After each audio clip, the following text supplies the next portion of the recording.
The philosophy of the UTEC Chamber Mobility Alliance is to support the ongoing system change for mobility in terms of the greater good and to solve problems by applying new technologies in relevant domains. I'm very happy to give a virtual welcome to Stasha Mrdovic, Norman Starke, and Stefan Spindler. Serdar Yüksel, the Director of Mobility Alliance at UTEC Chamber, will facilitate our webinar today. One of the goals of the UTEC Mobility Alliance is to connect people and to create impact by applying European technology for achieving net zero in the mobility sector and also the SDGs around the world.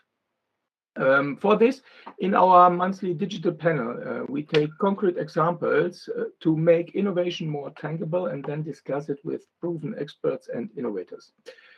We want also you to be part of this expert discussion to get new impulses and also to exchange ideas like we do today. But let me give you a quick introduction in today's topic on the agenda, sustainable mobility from a global perspective. Mobility is an important driver for several sustainable development goals of the United Nations, as it has a fundamental impact on economic development, industry, and small and medium-sized enterprises, as well as trade and investment. And on the other hand, mobility brings many challenges in terms of climate and environmental impacts, sustainable energy supply, and jobs. Together with our experts, we want to have a look on this area of tension. But let's start with an overview to the agenda. Firstly, Serdar will give a UTEC address and mission statement afterwards.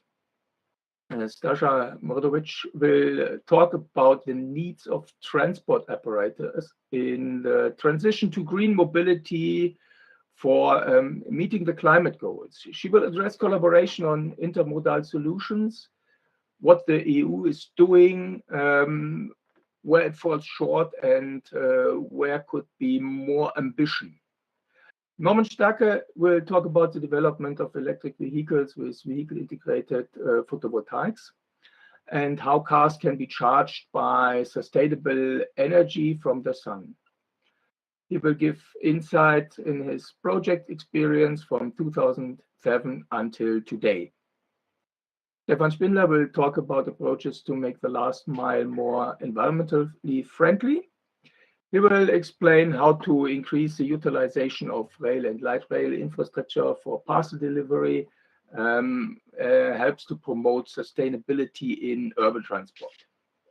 Following this, we will open the panel discussion in which will Stasha Mrdovic, Norman Starke, and Stefan Spindler expand the discussion. Finally, we will have the Q&A session open for all of you. So you are invited to send in your questions, comments, and remarks via the chat function. Today, our panel will be facilitated by Serdar Yüksel. So just let me share a short video, a short introduction video of the Mobility Alliance.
So after the video, I'd like to hand over to Serdar. Thank you very much.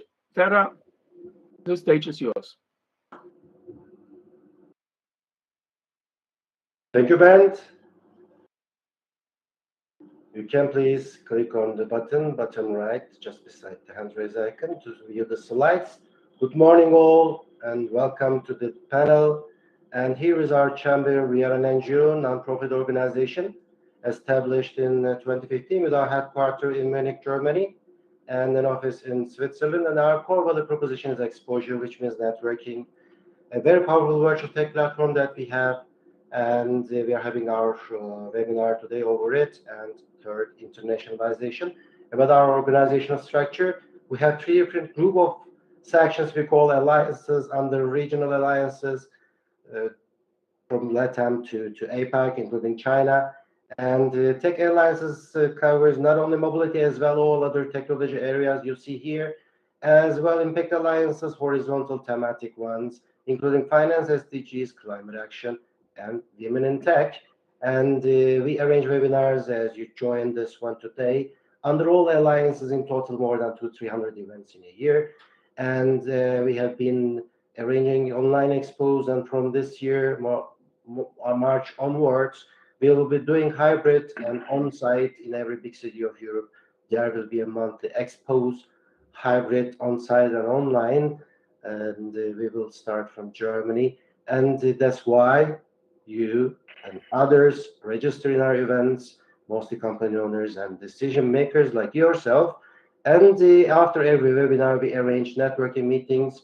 And I also copied the next networking meeting link on the public chat. You can please register and join us to meet with our great panelists over there, to have some chat, as well with some of our members for any future business collaboration opportunities, and introduce yourself. And there we also discuss if we see there is any opportunity from EC and any other development aid organizations to create consortium and apply for it. About our services that we provide under our great ecosystem, including three different group of sections: insights, programs, and tech forum. Insights mean knowledge, including white and position papers. We get also contribution from our members and launch it and publish your name, brand, and picture to make yourself more visible inside the industry.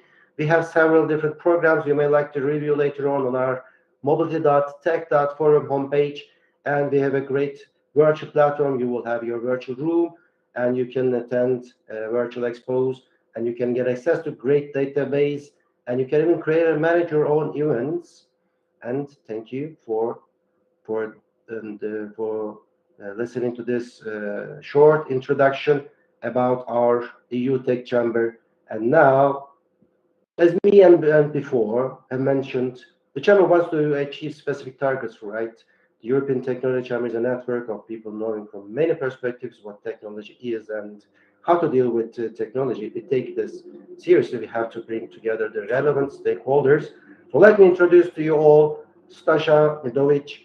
Stasha joined the IRU as the manager for passenger transport, focusing on passenger-related issues as well as digitalization and data-related initiatives.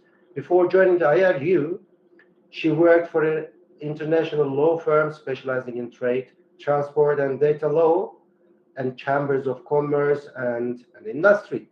Stasha, it is our great pleasure to have you here today. It is now the time to share your ideas with us, and the stage is yours. Please, Stasha. Thank you very much. I hope you see my screen. So I will just, first of all, thank you very much for the invitation, and it's a pleasure to be here with you today and to share insights on such an important topic. As you mentioned, I'm a manager for passenger transport in the International Road Transport Union, and we are the World Road Transport Organization. So we represent the entire industry, bus, coach, truck, and taxi transport operators, and we drive sustainable mobility of people and goods across the planet. So we enjoy long-standing partnerships with the United Nations, with the European Union, and the Euro-Asian institutions, as we have also offices all over the world, and they're giving us a feedback and insights that we need to drive progress in the transport industry and the road transport community. We strive towards connecting societies with safe, efficient green mobility and logistics. And our main goals include safer people and roads. So we have a social aspect to our work as well, greater sustainability. So we work on a large number of environmental initiatives, which I will mention later, and shared prosperity, which includes obviously more efficient logistics, but also the whole digitalization and data related issues. So as I previously mentioned, we represent the entire road transport industry, and we are a voice of more than 3.5 million companies operating mobility and logistics services in over 100 countries. And this sector altogether accounts for 5.7% of employment worldwide. In Europe alone, we provide around 5 million jobs, and we drive a total revenue of over 500 billion euros. So that's a bit of an overview of what we do. And as you can see, we're also, well, here in Brussels, as I come from a Brussels office, we are a trusted international partner to the European Union as well for 50 years. Actually, this year, in fact, will be our 75th anniversary globally and 50th anniversary in the European Union. And we are also a sector social dialogue partner with European institutions to negotiate with the trade unions on social aspects of our work and on working conditions of road transport. But with such great power, of course, comes great responsibility. We are not just responsible for people, so our drivers or passengers, but we are also responsible for goods and property, and we have also wider social and environmental responsibility. We see today that we face a lot of challenges, geopolitical unrest, COVID-19, post-pandemic crisis and fuel price crisis, climate change concerns, chronic shortage of drivers, issues surrounding digitalization. These are just to name a few. And this is why we as the RU see this opportunity as well for global economies to highlight areas where intervention is required across, as we see it, across three most important pillars, which is prosperity, people, and environment. On the environmental side, we are of course involved in a lot of initiatives from the United Nations and the European Union. Achieving the UN Sustainable Development Goals depends on, according to us, on efficient multimodal transport system and services, where road plays the central role, and effective road transport, road networks, tunnels, and bridges and associated services are thus essential to ensure the sustainable mobility of people and goods. And we ensure that no one is left behind. The road transport sector has already undertaken an enormous effort to significantly reduce its environmental footprint. But of course, we always can and should do more. We are launching, it's currently in the pipeline, the RU Green Compact project, which aims to reconcile a growth in transport with reduction of carbon emissions, but not just through regulatory initiatives, but also through more efficient logistic and more efficient vehicles. So we have to see this as five levers, that this goal is achievable by five essential levers: driver training, so more efficient driver training, efficient logistics, efficient vehicles, alternative fuels, and collective mobility. But of course, one thing I also have to mention is that all of this will not be possible without an adequate alternative fuels infrastructure, which needs to be placed on essential roads all over Europe and globally. Carrying more in a more efficient manner with cleaner fuels is the path that we should follow for decarbonization. But in order to achieve our climate goals, whether it be cutting greenhouse emissions by 2035 or by being climate neutral by 2050, we need to first decarbonize without compromising the services that we're already providing, by embracing a systematic thinking, and to provide services without undermining essential networks that we already have, so road, tunnels, and bridges that serve all other transport modes as well, not just road transport. We need to develop adequate and targeted initiatives, so financial and otherwise initiatives, to encourage faster uptake of best available technology and practices, and to also develop more research and innovation part of finding new solutions. We need also, according to the RU and according to all the road transport operators, we need to keep all the technology solutions open. So we are not in favor of ending internal combustion engine as such, because we see that it can provide some solutions when it comes to hydrogen and biofuels, for example, which can be useful in the transition period as such. Also, we think that investing in hard infrastructure, such as missing links, network upgrades, underground transport and bridges and border crossings, as well as soft measures, such as regulation, standards, and exchange of information, is essential to the future decarbonization of our sector. Also, what we see as a necessity is to take regional and local specificities into consideration. So countries, cities, regions have different landscapes and different transport needs, and also different challenges. And also we see it as a crucial point to develop institutional capacity and labor force skills to plan and deliver this change. As we've seen during the pandemic, we need new levels of agility and pragmatic approaches that, according to our view, need to be pursued. And because we see that the zero emission vehicles are much more expensive than current diesel vehicles, particularly when we talk to heavy duty vehicles, financial incentives for greening of the fleets are critical for transport operators. Following the COVID-19 crisis, the majority of, and of course now fuel price crisis, the majority of transport operators have very thin margins. And we potentially see an opportunity in investing in all technology options and not just electric vehicles as critical. But we also know that any kind of uptake, whether it will be the development of new vehicles, alternative fuels, and alternative fuels infrastructure needs government incentives. For example, it will be either direct aid or lower taxes, and laws and policies must be based on this approach. And we advocate for a well-to-wheel approach and not a tailpipe approach that accounts for the energy source as well as its use. So as I said, all alternative fuels should be used, so including biofuels, electricity, and hydrogen, because we consider that no silver bullet exists and can solve all of our issues. And governments and policymakers should recognize the fundamental practical and physical constraints of alternatively fueled vehicles that may prevent its use for certain modes of transport, because even in the road transport, not all modes are the same. So we have long distance passenger transport, intercity passenger transport, we have trucks, and of course the goods transport.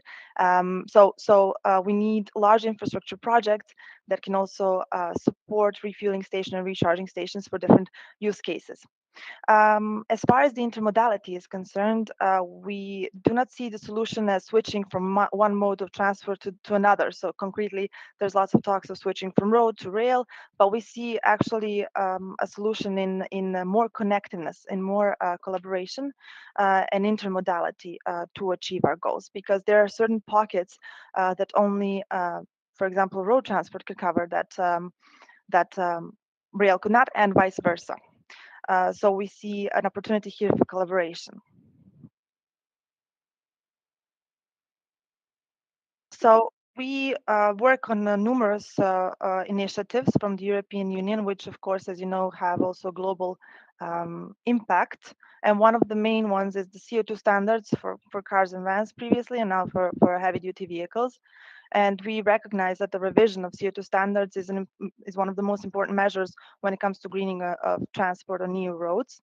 And to support the decarbonization of road transport, the revision should be based on the following principles: to support the long-term use of technological pillars of three technological pillars for heavy-duty vehicles, so hydrogen fuel cell, battery electric, and combustion engine based on carbon-neutral renewable transport fuels.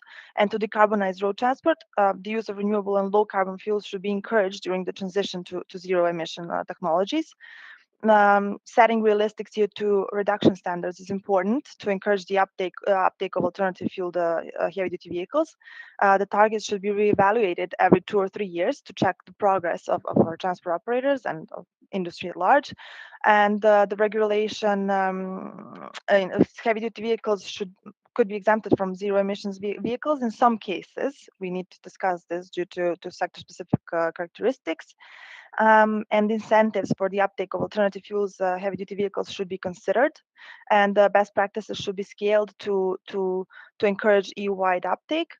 And also one important point is that we discourage multi-taxation and charging mechanisms, because we do not see the solution in only penalizing relevant players in the sector. We also see the necessity to incentivize, and also necessity to align legal frameworks, in particular when it comes to all of the initiatives in the Fit for 55 package. So that is one of the initiatives that is coming up. We still don't know the position, but how the proposal will be. But this is more or less what the road transport operators see as crucial in the upcoming period. The next very important initiative that we discuss is also the European Commission's Count initiative, and that considers that greenhouse gas (GHG) emissions accounting is an important instrument to help economic operators in transport, logistics, and mobility to reduce their environmental footprint and contribute more to achieving the European Green Deal decarbonization objectives. And the common legal framework, as we see it, can be beneficial to account for GHG emissions in a coherent and comparable way. Economic operators in transport, logistic, and mobility sector who choose to report their carbon footprint should use a methodology that's comparable to the EU legal framework, but the initial decision to engage in measuring, calculating, and reporting should be voluntary. All existing and new providers of carbon footprinting services should ensure that their methodology is compatible with the new EU legal framework. And carbon footprinting should be considered as a tool to be used by the industry only to reduce its environmental footprint and increase operational efficiency. And also we have some specific proposals as to how this counting emissions methodology should look like. So it should be simple and accessible, and economic operators of all size should be able to access and use the calculator. It should be based on, as I said, we advocate for well-to-wheel approach and cover all the activities in logistics and mobility chain. So that's more or less a bit on our position on the counting emissions initiative of the European Union. And last but not least, one of the most important regulations is the Euro 7 regulation and proposal that came out ending of the last year. So we've done a bit of a preliminary analysis. This is only, so to say, food for thought for further discussion as well.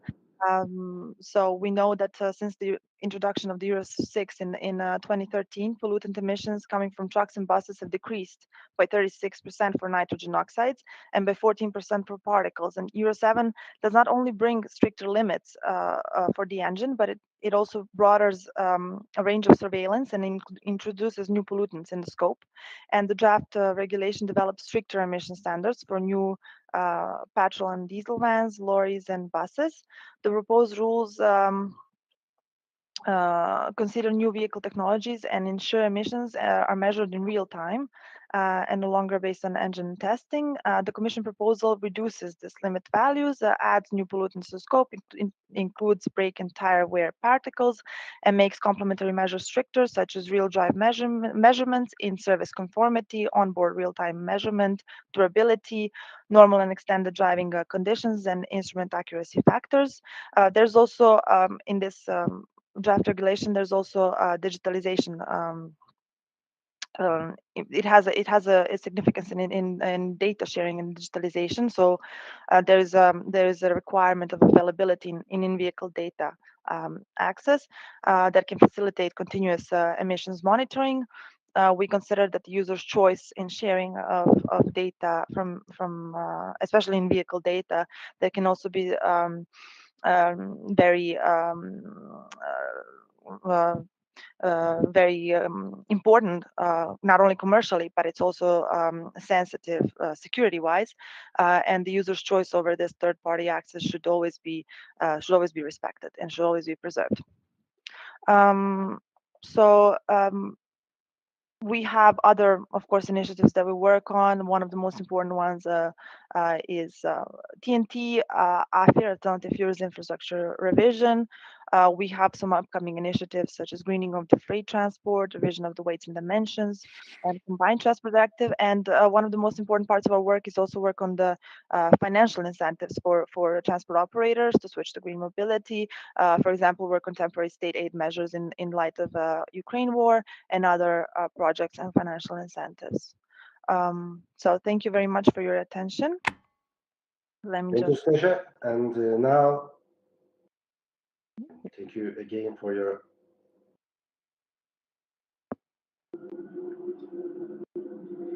keynote, sharing these comprehensive insights on the needs of transport operators in green mobility. And now let me introduce to you all Norman Starke. Norman Starke is a graduate designer, managing director of Proof Technologies since 2007. Started at Audi in 1990, managing the engine compartment design and feasibility for series production of A3 and TT interiors. In 1998, he became manager interior design at Honda R&D Europe. In 2005, he founded and led Visteon's Auto Envision Design and Innovation Center. In 2007, he has been developing vehicle components with light shading or solar integration. As director vehicle design, he designed Sono Motors Sion, the world's first solar electric vehicle.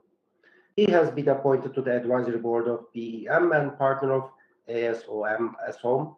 Norman, it is our great pleasure to have you here today. It's now the time to share your ideas with us. The stage is yours, please. Thank you very much. Welcome, everybody. So as you already explained, since more than 15 years, I'm working in the field as I am a car designer.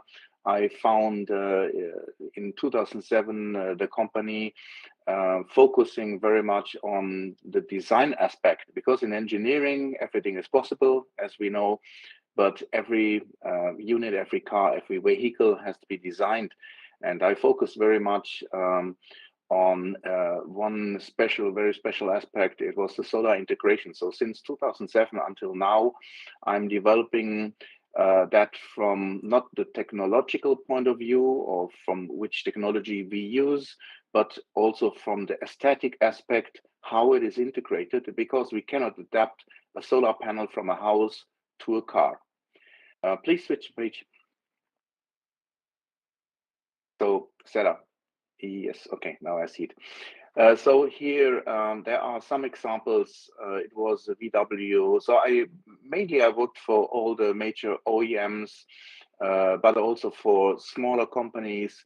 To be honest, seeing that now in 2023, it is really obvious that it was very early that we started with these investigations, and in my understanding, it was really difficult for the OEMs at that time. As you know, a car development takes years that it will be on the street, but it was very early at that time in 2007. Nobody really thought about electromobility. So I will guide you through some pictures from now on, then coming to a real product in a moment where I can focus very much on the balancing. So please. Next one. So this was the first project for VW at that time. To be honest, VW Group had a solar roof, which was in the sliding roof. It was integrated in glass, and that was the first one. Very often I do these kind of projects without the feasibility at that time. So it was really based on show cars, showing what is possible. So here it was the color tuning and laser cutting of solar cells to integrate that design really into a car. So all these projects mainly are done with the design departments or the pre-development departments of OEMs. Next, please. So that is a very good example using special cells. These were perforated cells, and the car, it was a Mindset MM1 in 2008, designed by a Turkish designer. So you really had a very good impression when the sun shines on the solar cells, but it shines also through. So in the interior, it was obviously a really good example of how design can help and support kind of technologies in their visibility. Next, please.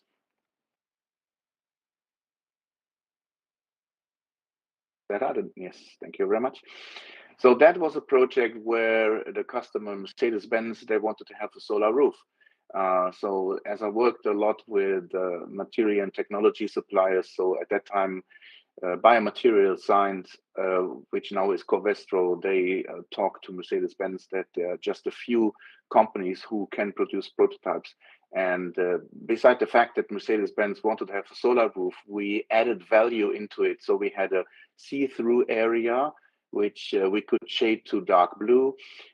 We had an interior light output, what you see here in these designs, the white dots, and solar technology. So the add-on was really to have 3 functionalities in one part, which is a real add-on for the automotive industry from innovation factor. Next, please. So here also we concentrated quite a lot at that time. I mean, you have to imagine this was 2008, 2009 on new technologies like PV, so organic photovoltaic. So we integrated that in a smart car to be able to have really lightweight constructions. This is because beside the CO2, the lightweight, I think it is an essential factor in the automotive industry, especially because on a very high area of a car. The problem always was the 3-dimensionality. So how to bring solar cells, which basically you really cannot bend or 3-dimensionally form, they will break. So that is, I think, one of the big tasks. So please, in the next picture, also we see OPV development for VW, but here it was also how to integrate the graphics onto a car, because as I said in the beginning, it is very essential to have the technology not always to be visible as it is, but in a car design, it has to be integrated. And therefore, the OEMs, or we supported the OEMs with graphical solutions that it looks really, let's say, unique and matching to the design strategy of an OEM. Next, please. Here, I think it's a very good example. This was 2015, the Audi e-tron Quattro. This is the view from the backside onto the solar panel. And here you also can see the graphic input, but also the solar cells. And to be honest, I think nobody will recognize that as a solar roof. Also, the audience who saw the car, everybody was completely astonished because they said, where are the solar cells? They say it is a solar roof, but you really couldn't identify it. It was a great example of this functional integration. Next, please. Okay, as you mentioned before, I was responsible as design director for Sono Motors to design the full car, the exterior, the interior, color and trim, so everything with my very small team with a very small budget as well. And well, the major point here was there are not so many designers really thinking about the technological integration. So therefore, it was my job as a designer there to support that company to bring a car onto the street. So I really hope many of you maybe follow what's actually going on. There are funding. I hope that car will come onto the street because it's very unique. It is the first car which is designed to have solar application, not just on the roof, it is everywhere. So all the doors, side panel, back and front hood, and the roof as well. It has, I think, more than 450 cells on the car. So the next, please. Now I come to a very important point. It is about the good balance. So Sono Motors is a good example that when you design a car like that, you have a lot of solar cells. But on the other hand, I mean, all the cars are heavy. There are big cars as they are very normal and conventional cars. They have strong motors. They have a battery. So the car weight is very, very high. And from OEMs, very often I was asked about, well, how to integrate that and how to come up with a product into a car. And it is always quite an expensive part. This is the reason why the business cases never really worked out for OEMs. And in that example here, you see, I think what is really coming in the future, and the future is nearby. It is more or less now.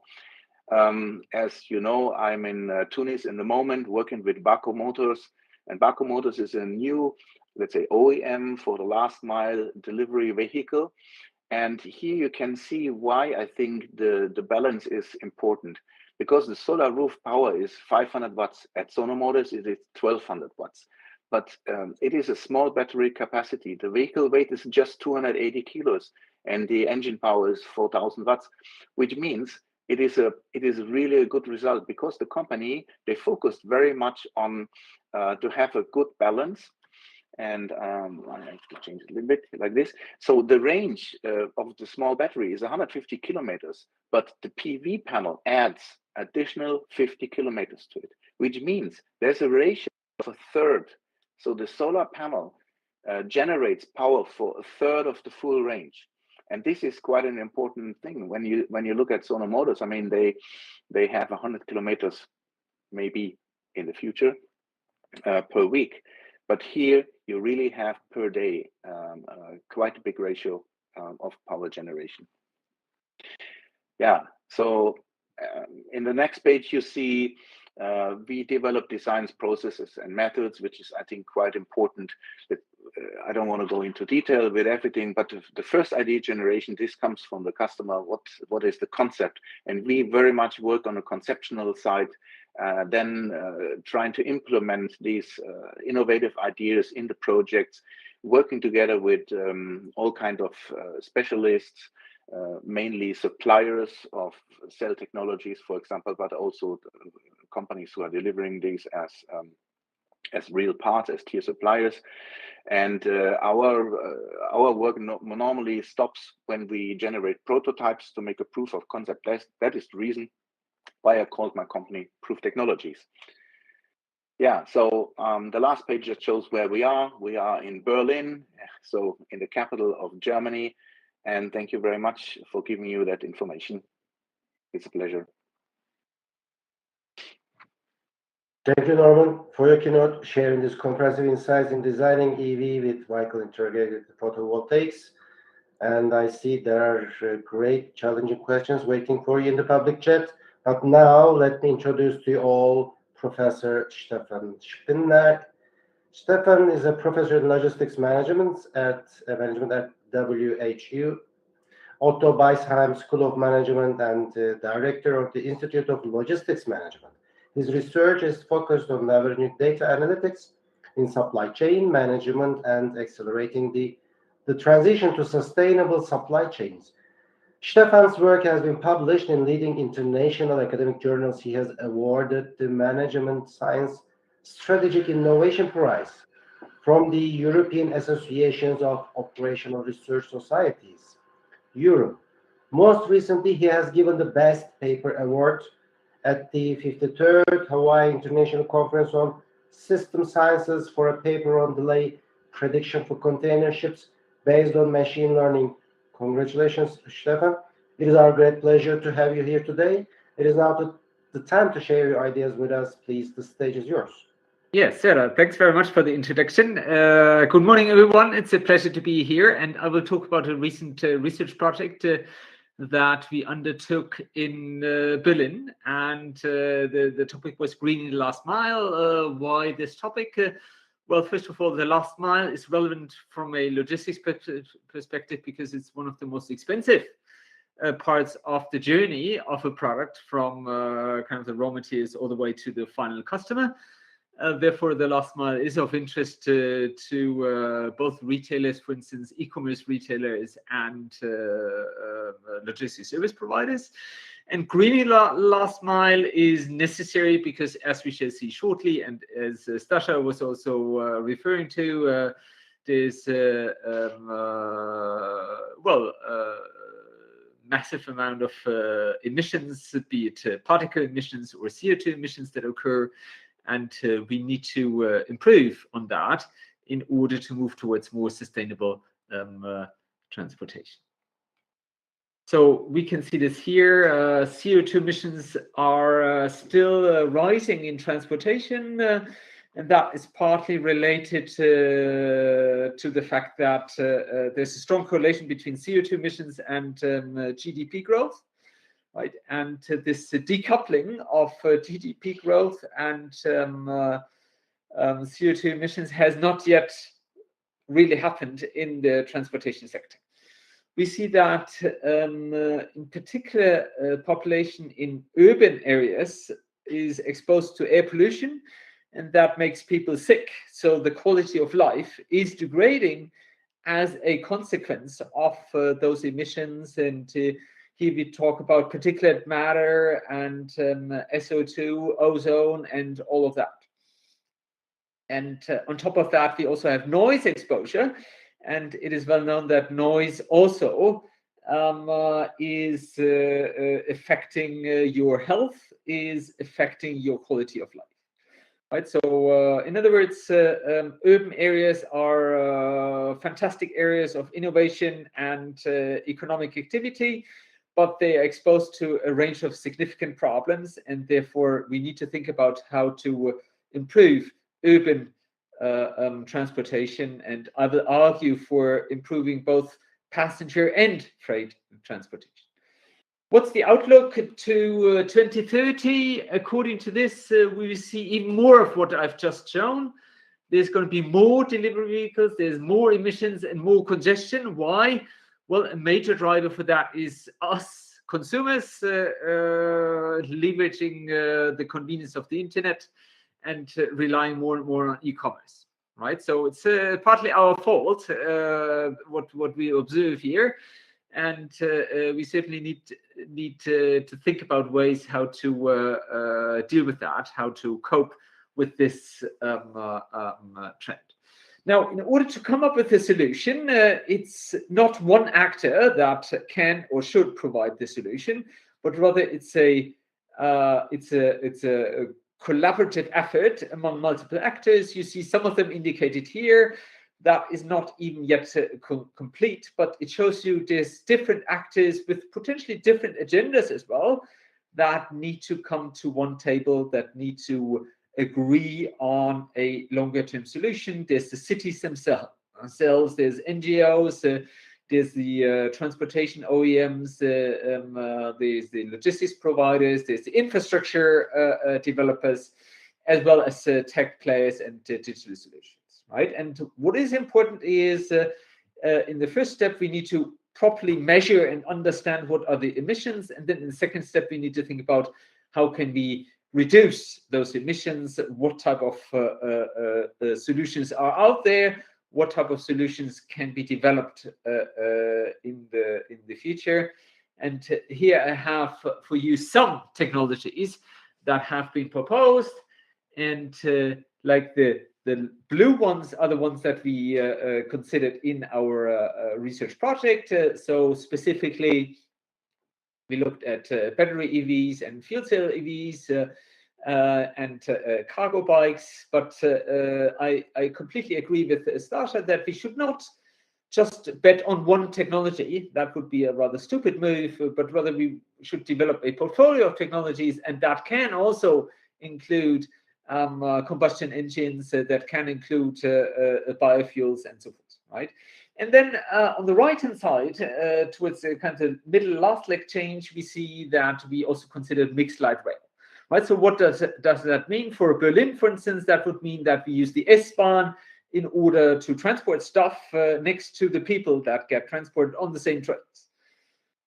And what we found based on a simulation model for Berlin was that using the S-Bahn or light rail is both feasible, currently without any investment, up to 10% of all deliveries to be made on the last mile, right? And that's already fairly significant without any further investment.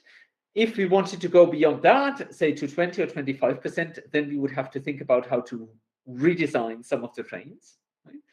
And not only is it feasible, but also profitable to move toward the joint usage of public transportation. Why is that? Well, because we can increase capacity utilization of public transport. We can make it more attractive because there might be a higher frequency of trains because there's now more utilization of it. And lastly, we can move towards what has been called in the literature or also in practice has been called the Uberization of kind of last mile delivery, which means that we employ, well, basically the passengers to move the packages into the train and out of the train and things like that, right? So rather than going empty-handed somewhere, you would then be responsible for a certain package and then earn loyalty points as well, right? So in other words, what this model showed us was that there is a positive impact of using existing public transportation. There's almost no cost of using it up to a certain share. And thirdly, this opens up completely new ways of dealing with last mile delivery. So in summary, what came out of this study and is to be taken away. First of all, going forward, we should jointly optimize passenger and freight transport, right? I think that's quite obvious. This has not been done in the past and should be done in the future, right? We achieve, by integrated light rail, we achieve a better capacity utilization, right? Which is useful because then you can lower the prices, you can make this more attractive. There's this €9 ticket, or now the €40 ticket is coming, which is going to be another indicator that public transportation will and is going to be used in the future. Then we could shift 10% of the parcels. Again, that's based on Berlin. For other cities, that might be somewhat different. But for instance, when I talk here about light rail, it need not always be light rail, right? So it could be other infrastructure as well. Just think about Hamburg, for instance. We could use some of the canals there, same in Amsterdam or Venetia or things like that. So ultimately, a multimodal transport chain in the last mile is indeed feasible. So when we achieve this shift of 10%, moving 10% of the parcels away from diesel vehicles to the trains, then we can reduce particle emissions and traffic jams. And we saw the previous effects that we saw. It is going to be beneficial for the quality of life, ultimately, of urban areas. So my last word is going to be, we should really think about the joint optimization of passenger and freight transport. And I believe, and studies show, that going forward, public transportation in urban areas must be kind of center stage. And all the other technologies, private cars and ride sharing, I saw that in the chat and so forth, they must be organized around making public transport more attractive, more flexible, and things like that. Thanks very much, and I look forward to a discussion on that. Thank you very much, Stefan, for your great keynote on the way to green the last mile. And we have great questions in the public chat, and while you keep an eye on it, maybe I can start from you, Stefan, to address the question to you. I see on the public chat asking, for example, Luke, your view on the role of how we value carbon and things like air quality in the whole assessment of impact for sustainable transport. Sorry. Yeah, so now I'm back. I think it's very important to actually be able to quantify the impact of measures that you take. And that's why we built a fairly comprehensive model, a simulation model, for instance, for Berlin, that allows us to precisely do that, namely exactly quantify if we deploy, and you remember essentially, let me go here. So from this, we could then specifically tell whatever we do out of those measures, this would be the impact in terms of reduction in traffic jams, reduction in noise, and reduction in CO2, right? So based on the simulation model, this becomes feasible. And I think that's really something that you need to have, because otherwise it's always kind of hand waving and not very concrete. If you have the numbers, then you can decide, well, what gives me the best bang for the buck, or what gives me the best benefit in terms of the multiple goals that I might pursue with respect to the investment cost that is required. Thank you, Stefan. And a very short maybe answer to the question in the chat asking, anyone around Berlin use your study results? And please also answer, can we transfer your results findings to a general approach to increase right utilization? And the first question was from Luke, and this question is from Bernd. Shortly, please. Right. Okay. So yes, Zalando is using this study, and they are very interested in greening the last mile.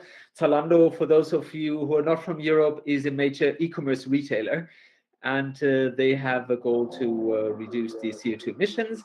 And the second question, can we kind of generalize the approach to improving rail freight capacity utilization? Yes, we can, but we would then have to adjust that to the specific rail network and think about what the requirements are there, right? But also there, I would recommend that one build a simulation model that helps you to really understand what's the bottom line impact of any measures that you take. Thank you. Thank you indeed, Stefan and Stasha. What is your experience from the transport operators? Are they driving the transformation, or are they waiting? What support would they expect from the industry and regulators? Shortly, please, a great question in the public chat. Please. Thank you very much. Indeed, a great question. Of course, we're not waiting. Of course, we are driving the transition to green mobility as much as we can, but we have to keep in mind that we need several things. First of all, we need consistency from regulatory bodies, because for example, in 2016 in the Alternative Fuels Infrastructure Regulation, everything was about LNG and CNG and these types of fuels. Nowadays, nobody mentions them. They're not supported anymore, but in the meantime, our transport operators at the time invested in them, and this costs a lot of money. So now we see a lot of push for electric vehicles, right? And this is why I say keeping all the technology options available, because our transport operators need to be certain in what they're investing, and brings me to my second point, which is the cost of zero emission vehicles, which is quite high compared to the diesel fueled vehicles. So in that case, we need we would need some kind of financial incentives, probably from member states or projects, more projects from the European Union when it comes to financing these vehicles, because especially heavy duty vehicles have long life cycles. It's 10 to 15 years. So you're asking them to replace their fleets with zero emission vehicles. And this brings me to my third point, which is the lack of technology options, especially when it comes to long distance heavy duty vehicles, and in particular coach. So coach for now has very little options that have been developed. Keeping battery on a coach is quite difficult. It makes it very heavy. It's difficult in terms of placement, and also it's quite expensive.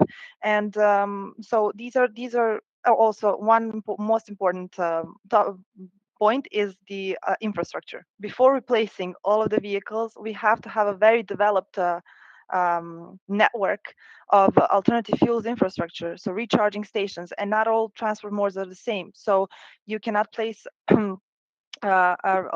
infrastructure, recharging infrastructure for passenger transport on parkings for trucks, because these coaches transport people, and these people need to be able to sit, have lunch, have a meal, do something while, for example, this theoretical coach that runs on batteries is charged. So while in urban transport there are quite a lot of developed options, in long distance transport we don't see as much developed technologies options, and not enough alternative fuels infrastructure to support the full transition to green mobility. So thank you very much, Stasha. And another great question from Andre. That was the question by Bernd to Stasha. And another question from Andre to Norman, please. There is a paradox Andre is putting here, asking what could be the average economic and environmental impact of solar panels onto vehicles. On the one hand, you have a clean electricity generation, and on the other hand, you have monetary and environmental costs for solar panel production and recycling. So it seems there's a paradox, or is there any? Please share your insights, but please, shortly, we have only 2 minutes left. Thank you. Yeah, as you know, Sono Motors and Lightyear are very good examples. They are coming from a completely different point of view. These were students, in fact, which wanted to build cars. And the traditional car industry always figured the problem that the solar industry has completely no interest to work together with the automotive industry. And I think that is something which is very important, as in the intermodal way of transportation. Also, there has to be an intermodal way of working together about the industries, because if the solar industry does not go forward to the automotive industry, there always will be a big problem. And I think this is something which we have to solve in the future. Great, Norman, and before getting any further questions, maybe after the panel, may I now please conclude with this by asking each of you for a very brief summary of your main ideas of the exchange in 1 minute each, please. Maybe can we start from you, Stasha? Of course, thank you very much. Well, for me, this exchange is really useful on my side to provide the views of transport operators, from the other side to pick up on main ideas, main activities that have been developed. I think that both of the presentations were quite useful for us, and I would like to keep in touch. And I think it's important for us to continue collaborating in this way, because only this way we can understand the needs of the industry. And only in this way we can all collaborate together to move forward to zero emissions mobility. Thank you. Great. Thank you, Stasha. And you, Norman? Well, as I said before in my last sentence, I think it is essential to work together because as car design always was viewed from the styling point of view in the last, I don't know, 50 years, we have to come more to the conceptual side to make cars and vehicles and also trucks to see it more from the conceptual point of view. Where is it made for, and for whom is it made for, and which technologies can be integrated in the very best way? And I think there now everything starts very, very new. And I think we are ready with the background data, which is essential for making a good concept to create new designs for the future. Great, thank you, Norman. And yes, please, dear Professor Stefan Spinner, what is your view? Thank you. I must say I very much like the setup of this this meeting this morning, having kind of approaches from different perspectives, and that puts forward this notion of collaborative approaches, which I think is absolutely key. Everyone needs to talk to each other. And as far as urban transportation is concerned, we should think from a quality of life perspective of the inhabitants, and then we will come up with viable and sustainable solutions. Thank you, Stefan. Time has just flown by, and we are almost at the end of our talk. Stasha, Norman, and Stefan, I know you all and I could have spoken for much longer, and since you're passionate about this topic, we know today we have learned again that we need all our creativity and openness to create an acceptable and holistic mobility that serves people, and we need global players like you, Stasha, Norman, Stefan. A big thank you all for your keynote speeches and for your great comments and answers to the questions in the audience. And they will, of course, connect you for further discussions from the audience to you. And thank you again for having shared your views in such a succinct and structured way, not only your thoughts and insights on this topic itself and beyond, which we will honor now in a specific way. Now our channel will provide you the 3 certificates. Here you are. This is the 3 certificate for you, Stasha. You have a tree now planted in Africa. Not only you, of course, also for you, Norman. This is the one for you. And of course, we have one for you, Stefan. Nice. Thank you very much. Thank you very much. Someday to water them. And finally, thank to you, the audience, for your time and the great questions. Please to get in touch with us for any questions, thoughts, and ideas that have arisen from this talk. I've already posted the link to our next networking on 7th of February. Yeah. Please join us there. And there are many ways to get to know us more and our work better. And one is by participating in our monthly events like this. and to connect with other experts like the great panelists today, and to evaluate the solution space for a system change in mobility. See you next time. Have a good one.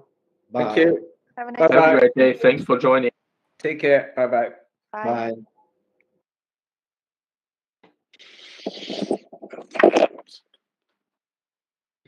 Thank you, Stasha. Thank you, Bernd. Bye. Yeah, thank you. Bye. Bye, Thank you, everybody. Sasha. It Thank you. was a Bye-bye. great pleasure. Me too. Bye, Bernd. Bye.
You are currently the only person in this conference.